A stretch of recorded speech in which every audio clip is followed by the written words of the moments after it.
Now, on historyradio.org, Michael Henrik Wynn reads his short story, The Doctor.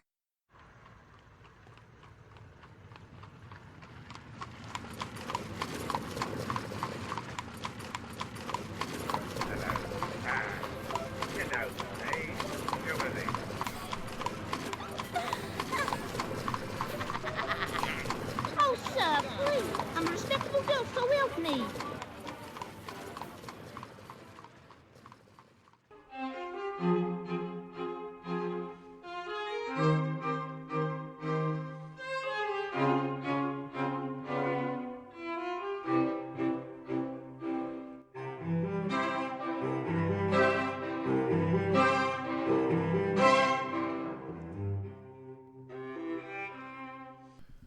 The Doctor, written and narrated by Michael Henrik Wynn. This story begins in the gas-lit and fog-covered alleys of Victorian London.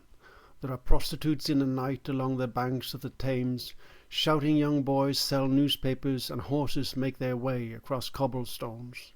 There is music from a gambling hall, loud cheers, and the Doctor makes his bet. He is well dressed compared to the others there. His dark suit and coat are clean, and unlike those creatures of the night around him, his grey beard has a healthy, well-kept glow. Dice are thrown, money is exchanged back and forth as the Doctor drinks. He becomes intoxicated not only by the mild beer, but by the perpetual thrill of the game. His roaring laughter is often heard from a distance, even overwhelming the false notes of the piano and the hum of the anonymous throng. But then suddenly it is as if time runs out. The music stops, the crowds disperse, and he is left alone with a man holding a quarter of the Doctor's life savings in his merciless hands. Being a medical man, the Doctor glances at the man's face, almost trying to analyze away the man's resolute features, his heavy build, an uncompromising stare.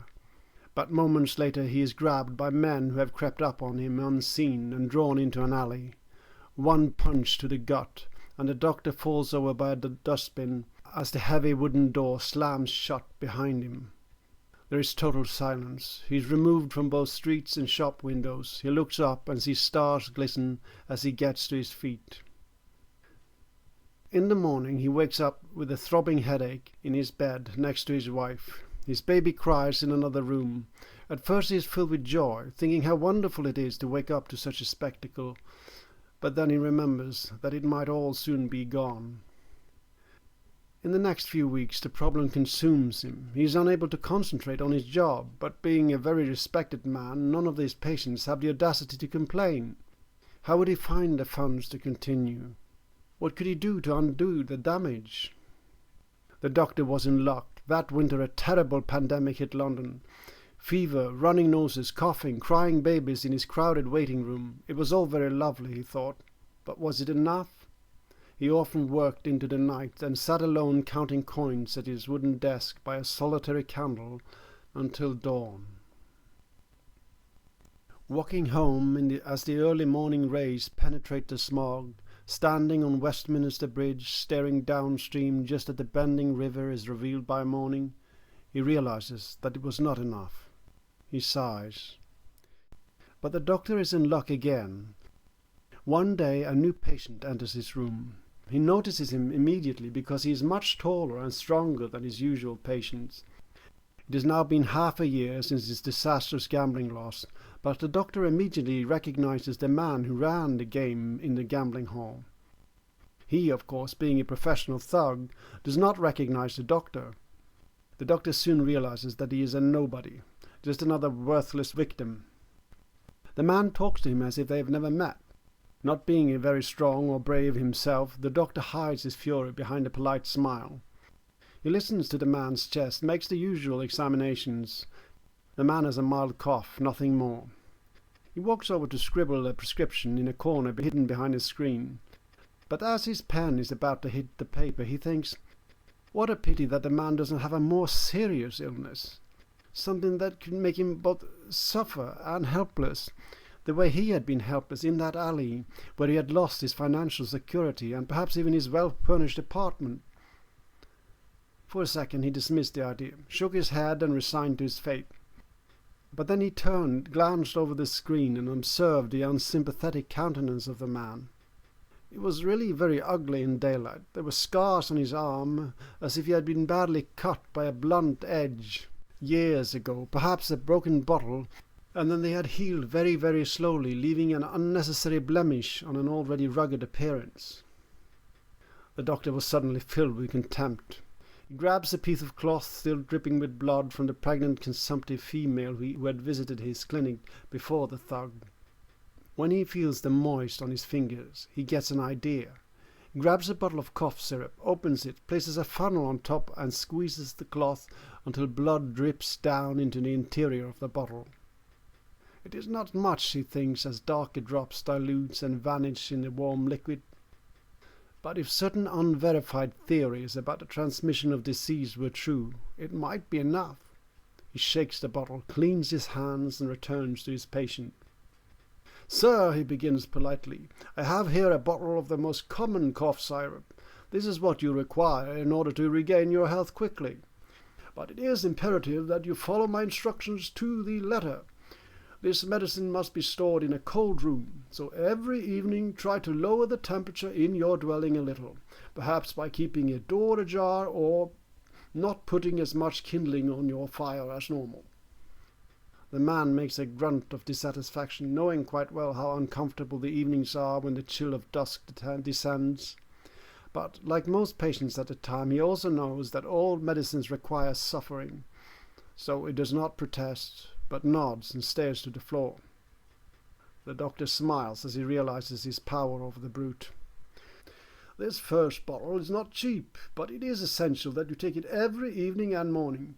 You see, there are some, very few, don't worry, who develop further symptoms. Then you must double your dose." "I understand," the man says, and gets up. "What do I pay you?" he says, as his height almost looms over his much smaller physician. When he hears the sum, he shouts, "But dear Lord!" The doctor is suddenly intimidated. What can he do if the man simply beats him to the floor, takes his medicine, and departs? Well, then the thug reaches for coins from his pocket, wipes snot from his moustache, grabs his coat, and pays what is due. The doctor sighs with relief as the man shuts the door behind him. From his window, the doctor sees him walk down the street, stopping to cough by some derelict barrel and then vanish behind some horse. The doctor smiles and almost laughs. He draws the curtains and decides to leave work early that day. On his way home, however, he suddenly realized that the problem is not yet solved. He had inflicted pain on a very evil man, but the debt was still there. Nothing had changed. The joy that he felt was completely gone as he greeted his wife. He had still betrayed her, and he could barely look at the baby. 3 weeks later, there is a knock at the door of his clinic, and the brute appears once again. This time his face is covered in sweat. But this was a man of immense strength, so he stood upright still, like some towering bronze pillar. The doctor let him in, examined him, and immediately recognized the early symptoms of consumption. At first he was a little confused, had to hide behind the screen in the corner again to think. He kept glancing at the man in secret, trying to make up his mind. Was he happy or was he not happy about this? Then suddenly the force of the gut punch came back to him. He was happy. In fact, the doctor was thrilled. He once again looked up at the bottles from his previous patient. You remember that the patient he had bled that morning suffered from the worst case of syphilis he had ever seen. In fact, he had been frightened and thrown most of the rubbish away immediately. But there was one bloody rag left. The doctor meticulously repeats what he had done the first time. At first he is uncertain about whether he would dare to up the price on his cough syrup. But then he thinks about his wife and child, how they would suffer because of this horrible giant. "This is an extra strong mixture," the doctor says. "I'm afraid it is a little more expensive." The giant sighs, and the doctor turns to hide his smile as he is paid. "Thank you, sir," the doctor says. "Come back if you get any worse, Mr. Jones Smythe."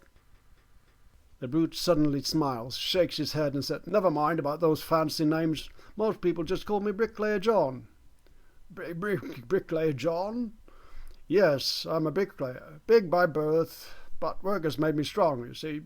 Perhaps I shouldn't complain. It gives me a few extra bob now and again. I just stand by some door most of the time. Some weasel pays me 5 bob for this, but only once a month." "I see," the doctor says as the man leaves. The doctor then returns to his family in the evening, but now he is a little confused. Had he done the right thing? What did he really remember from the night he lost his money? So much time had passed that the facts were blurred. Who did what, and when? Was it Bricklayer John who had hit him? Looking at his baby and his wife, he swore settled. The man was still not a nice person. He was just as unsympathetic, even if it was all part-time. Part-time thug was just as bad as full-time thug. Now 6 months passed, and as if by a miracle the doctor managed to get his budget in order. He reckoned that it would take him 5 years to recover his loss. But he was in charge, and his darling wife and baby would never know. Patients started coming in larger numbers that autumn. There was much to do for an important person, so much responsibility. One day, a pregnant woman entered his office, the most gorgeous creature put on this earth, he thought. The doctor, however, was a man completely devoted to his wife, both in spirit and in mind. He would recognize beauty wherever he saw it, but that would be as far as it would go. As he treated the woman, he recognized the symptoms of consumption. He almost had to look away as he informed her of his diagnosis. He heard a sob. He took a seat next to her. "Will you manage?" he said. "I suppose I will have to," answered the woman, her long black hair slightly lifted by a sudden gust of wind from an open window. "I will shut the window," the doctor said, and got up. "You see, my late husband was a hard-working man. He would work from morning till evening. He said work made him into a bull, but bricklayers meet a lot of people. Then he had an extra night job as well sometimes. I can forgive John for giving me this plague, but never for being unfaithful to me." The doctor suddenly turned towards his patient and stared at her in horror. "John gave me syphilis as well, you see. Bricklayer John, what a monster he was. But at least he left me well cared for."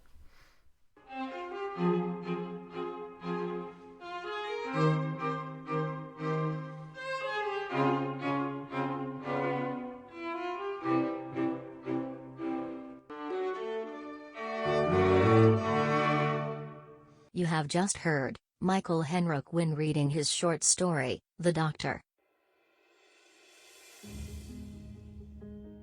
This is historyradio.org, a free radio stream promoting knowledge of literature and history.